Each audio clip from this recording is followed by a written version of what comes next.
नमस्कार. मी संकेत संजय चक्रदेव. साठा उत्तराची कहाणीच्या या भागात कहाणी आदित्य राणूबाईची. ऐका आदित्य राणूबाई तुमची कहाणी. एक आटपाट नगर होतं. त्या नगरात एक ब्राह्मण राहत होता.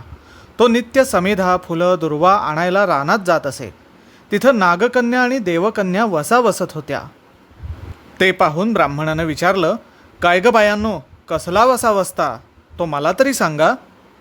त्यावर त्या नागकन्या आणि देवकन्या म्हणाल्या, तुला रे कशाला वसा हवा, उतशील मातशील, घेतला वसा टाकून देशील. ब्राह्मण म्हणाला, उतत नाही मातत नाही, घेतला वसा टाकत नाही.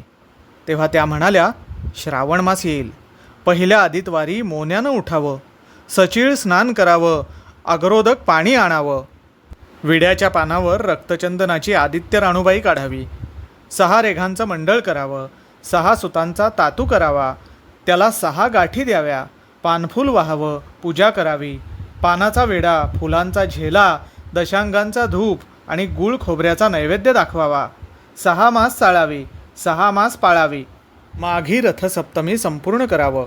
संपूर्णाला काय करावं, गुळाच्या पोळ्या, बोटव्यांची खीर, लोणकढं तूप, मेहून जेवू सांगावं. असेल तर चिरचोळी द्यावी, नसेल तर जोड गळसरी करावी, नसेल तर 2 पैसे दक्षिणा द्यावी आणि आपल्या वशाचं उद्यापन करावं. असा वसा ब्राह्मणानं केला. त्याला सूर्यनारायण प्रसन्न झाला. भाग्यलक्ष्मी आली. तेव्हा राजाच्या राणीनं ब्राह्मणाला बोलावू धाडलं. ब्राह्मण जाते वेळेस भिवू लागला, कापू लागला. तेव्हा राजाच्या राणीनं सांगितलं, भिवू नका, कापू नका, तुमच्या मुली आमच्या येथे द्या. ब्राह्मण म्हणाला, आमच्या मुली गरीबाच्या, तुमच्या घरी कशा द्याव्या, दासी कराल, बटकी कराल. राणी म्हणाली, दासी करीत नाही, बटकी करीत नाही, राजाची राणी करू, प्रधानाची राणी करू. मार्गशीर्षाचा महिना आला. ब्राह्मणानं लगीन करून मुली दिल्या. एक राजाच्या घरी दिली, एक प्रधानाच्या घरी दिली. गेल्या पावली मुलींचा समाचारही घेतला नाही. 12 वर्षांनी समाचाराला ब्राह्मण निघाला. राजाच्या घरी गेला. लेकीनं बसायला पाट दिला, पाय धुवायला पाणी दिलं. म्हणाली, बाबा बाबा गूळ खा, पाणी प्या. ब्राह्मण म्हणाला, गूळ खात नाही, पाणी पित नाही, माझी कहाणी करायची आहे, ती तू ऐक. मुलगी म्हणाली, तुमची कहाणी ऐकायला मला काही वेळ नाही, राजा पारधीला जाणार आहे, त्याला जेवायला उशीर होईल. ब्राह्मणाच्या मनात राग आला.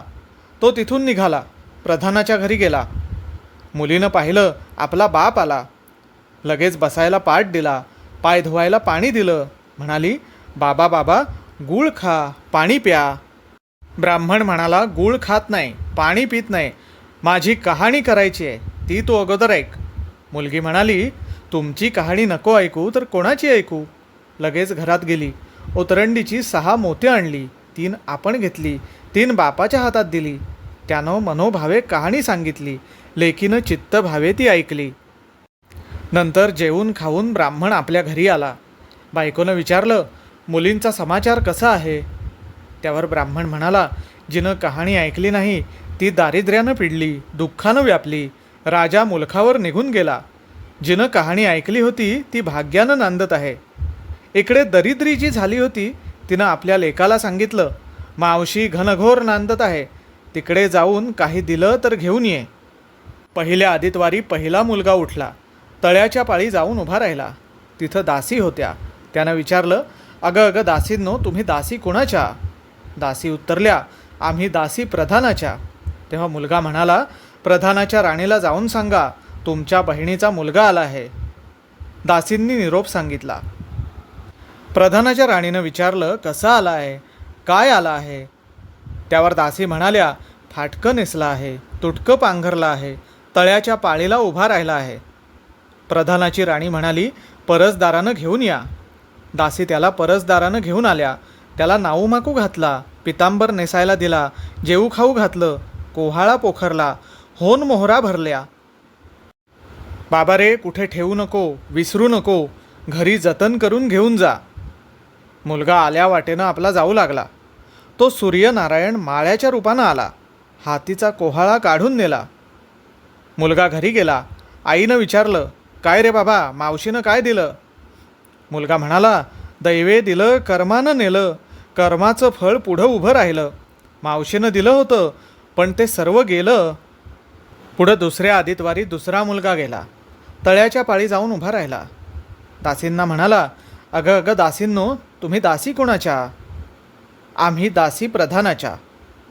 प्रधानाच्या राणीला माझा निरोप सांगा. त्यांनी सांगितला. मग प्रधानाच्या राणीनं त्याला घरी नेऊन न्हाऊ माखू घातला, पितांबर नेसायला दिला, जेऊ खाऊ घातला, काठी पोखरून होना मोहरांनी भरून दिली. म्हणाली, बाबा कुठे ठेवू नको, विसरू नको, घरी जतन करून घेऊन जा. मुलगा निघाला. वाटेत सूर्यनारायण गुराख्याच्या रूपानं आला. हातची काठी काढून घेतली. मुलगा घरी गेला. झालेली गोष्ट राणीला सांगितली. दैवाने दिलं ते सर्व कर्मानं नेलं. पुढे तिसऱ्या आदितवारी तिसरा मुलगा गेला. तळ्याच्या पाळी उभा राहिला. पहिल्यासारखा प्रधानाच्या राणीनं घरी नेऊन न्हाऊमाखू घातला, पितांबर नेसायला दिला, जेऊ खाऊ घातला, नारळ पोखरून होना मोहरांनी भरून दिला. म्हणाली, कुठे ठेवू नको, विसरू नको.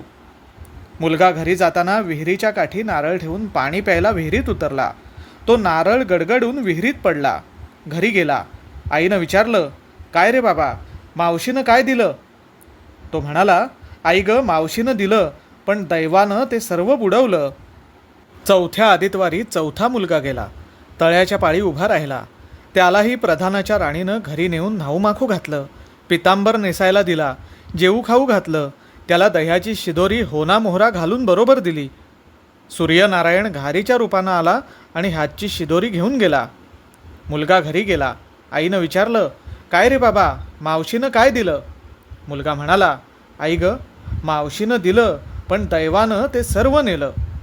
पाचव्या आदितवारी तळ्याच्या पाळी ती स्वतः उभी राहिली. दासींनी तिचा निरोप तिच्या बहिणीला सांगितला. बहिणीनं तिलाही परसदारानं घरी नेली, न्हाऊमाखू घातली, पाटाव नेसायला दिला. प्रधानाची राणी आदितवाराची कहाणी करू लागली. त्यावर राजाची राणी म्हणाली, तू कसला वसा करतेस तो मला सुद्धा सांग. त्यावर प्रधानाची राणी म्हणाली, अगं चांडाळणी, पापिणी, वडिलांची कहाणी ऐकली नाहीस म्हणून तुला दारिद्र्य आलं. राजाच्या राणीनं विचारलं, त्याला आता मी काय उपाय करू? तेव्हा प्रधानाच्या राणीनं तिला वसा सांगितला. राजाची राणी प्रधानाच्या राणीच्या घरी राहिली. श्रावण मास आला. सांगितल्याप्रमाणे सूर्यनारायणाची पूजा केली. इकडे राजाला भाग्य आलं. राजानं बोलावू धाडलं. प्रधानाची मुलं म्हणू लागली, मावशी मावशी, तुला छत्र आली, चामरं आली, पायीक आले. राजाची राणी म्हणाली, मला रे पापिणीला छत्र कुठली, चामरं कुठली, पायीक कुठले आणि परवर कुठले? दारापाशी येऊन बघतात तो राजा बोलावू आला आहे. राजा आला तशी ती घरी जायला निघाली. बहिणी बहिणींनी एकमेकींना आहेर केले. वाटेनं जाऊ लागली. तो पहिल्या मजले स्वयंपाक केला. राजाला वाढलं, मुलांना वाढलं, आपलं पान वाढून घेतलं.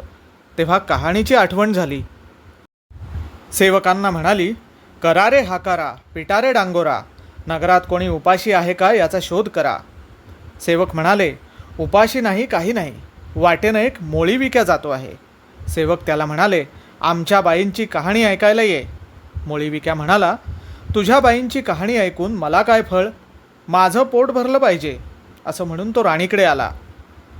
राणीनं 6 मोत्य घेतली. 3 त्याला दिली, 3 आपल्या हातात ठेवली. मनोभावे कहाणी सांगितली. चित्तभावे त्यानं ऐकली. त्याची लाकडांची मोळी होती ती सोन्याची झाली. तो म्हणाला, बाई बाई, कहाणी ऐकल्याचं एवढं फळ, मग वसा घेतला तर काय फळ? काय वसा आहे तो मला सांग. राणी म्हणाली, तुला रे वसा कशाला हवा? उठशील, मातशील, घेतला वसा टाकून देशील. तो म्हणाला, उतत नाही, मातत नाही, घेतला वसा टाकत नाही. तेव्हा राणीनं त्याला वसा सांगितला. पुढं दुसरी मजल आली. स्वयंपाक केला. राजाला वाढलं, मुलांना वाढलं, आपलं पान वाढून घेतलं. तेव्हा कहाणीची आठवण झाली. सेवकांना म्हणाली, करा रे हाकारा, पिटा रे डांगोरा, नगरात कोणी उपाशी आहे का याचा शोध करा. सैनिक म्हणाले, उपाशी नाही, काही नाही, माळ्याचा मळा पिकत नाही, विहिरीला पाणी लागत नाही, असा एक माळी चिंतेनं बसलाय. त्याला हाक मारली. म्हणाले, आमच्या बाईची कहाणी ऐक. तो आला. राणीनं 6 मोत्य घेतली. 3 त्याच्या हाती दिली, 3 आपल्या हाती ठेवली. मनोभावे कहाणी सांगितली. चित्तभावे माळ्यानं ऐकली. माळ्याचा मळा पिकू लागला, विहिरीला पाणी आलं. तो म्हणाला, बाई बाई, कहाणी ऐकल्याचं एवढं फळ, मग वसा घेतल्याचं काय फळ? वसा काय असेल तो मला सांग. मग राणीनं त्याला वसा सांगितला. पुढे 3ऱ्या मजलेस आली. स्वयंपाक केला. राजाला वाढलं, मुलांना वाढलं, आपलं पान वाढून घेतलं. तेव्हा कहाणीची आठवण झाली. सेवकांना म्हणाली, करा रे हाकारा, पिटा रे डांगोरा, नगरात कोणी उपाशी आहे का याचा शोध करा. सेवक म्हणाले, उपाशी नाही, काही नाही. एक म्हातारी आहे. तिचा मुलगा वनात गेला होता. एक डोहात बुडाला होता. एक सर्पानं खाल्ला होता. त्यामुळे चिंताक्रांत बसली होती. तिला म्हणाले, आमच्या बाईंची कहाणी ऐक. ती म्हणाली, कहाणी ऐकून मी काय करू? मी मुलांसाठी रडते. बरं, येते. मग ती राणीकडे आली. राणीनं तिला पहिल्याप्रमाणे कहाणी सांगितली. तिनं चित्तभावे ऐकली. तिचा मुलगा वनात गेलेला होता, तो परत आला. डोहात बुडाला होता, तो आला. सर्पानं खाल्ला होता, तो सुद्धा आला. ती म्हणाली, बाई बाई, कहाणी ऐकल्याचं एवढं फळ, मग वसा घेतल्याचं काय फळ? काय वसा असेल तो मला सांग. मग राणीनं तिलाही वसा सांगितला. पुढं 4थ्या मजलेस आली. स्वयंपाक केला. राजाला वाढलं, मुलांना वाढलं, आपलं पान वाढून घेतलं. तेव्हा कहाणीची आठवण झाली. सेवकांना म्हणाली, करा रे हाकारा, पिटा रे डांगोरा, नगरात कोणी उपाशी आहे का याचा शोध करा. सेवक म्हणाले, उपाशी नाही, काही नाही. काणा डोळा मांसाचा गोळा, हातपाय नाही, असा एक मनुष्य रस्त्यामध्ये होता. त्याच्या अंगावर तांब्याभर पाणी ओतलं. पालथा होता तो उलथा केला. 6 मोते होती. 3 मोते त्याच्या बेंबीवर ठेवली. 3 मोते आपण घेतली. राणीनं मनोभावे कथा सांगितली. ती त्यानं ऐकली. त्याला हातपाय आले. देह दिव्य झाला. तो म्हणाला, कहाणी ऐकल्याचं एवढं फळ, मग वसा घेतल्याचं काय फळ? काय वसा आहे तो मला सांगा. मग राणीनं त्याला वसा सांगितला. 5व्या मुक्कामाला घरी आले. स्वयंपाक केला. सूर्यनारायण जेवायला आले. 7 दरवाजे उघडले. लोह घंगाळ पाणी तापलं. षड्रस पक्वान्न जेवायला केली. सूर्यनारायण भोजनास बसले. त्यांना पहिल्या घासास केस लागला. ते म्हणाले, अगं अगं, कुणा पापिणीचा केस आहे हा? राजाच्या राणीला 12 वर्ष दारिद्र्य आलं होतं. तिनं आदितवारी वळचणीखाली बसून केस विंचरले होते. काळं चवाळं डोईचा केस, वळचणीची कडी डाव्या खांद्यावरून वेशीबाहेर टाकून दे. राजाच्या राणीला सूर्यनारायणाचा कोप झाला तसा कोणाला होऊ नये. ब्राह्मणाला, मोळी विक्याला, राजाच्या राणीला, माळ्याला, म्हातारीला, काणा डोळा मांसाचा गोळा, इतक्यांना जसा सूर्यनारायण प्रसन्न झाला तसा तुम्हा आम्हा होवो. ही 60 उत्तराची कहाणी 5 उत्तरी सुफळ संपूर्ण. आदित्य राणूबाईची कहाणी कशी वाटली हे कमेंट करून नक्की सांगा. चॅनलला लाईक करा, शेअर करा, सबस्क्राईब करा. पारंपरिक ऊर्जेचे स्रोत टप्प्याटप्प्यानं वापराचे कमी करून सौर ऊर्जेचा वापर आपल्याला जास्तीत जास्त कसा करता येईल यासाठी प्रयत्न करूया. नमस्कार.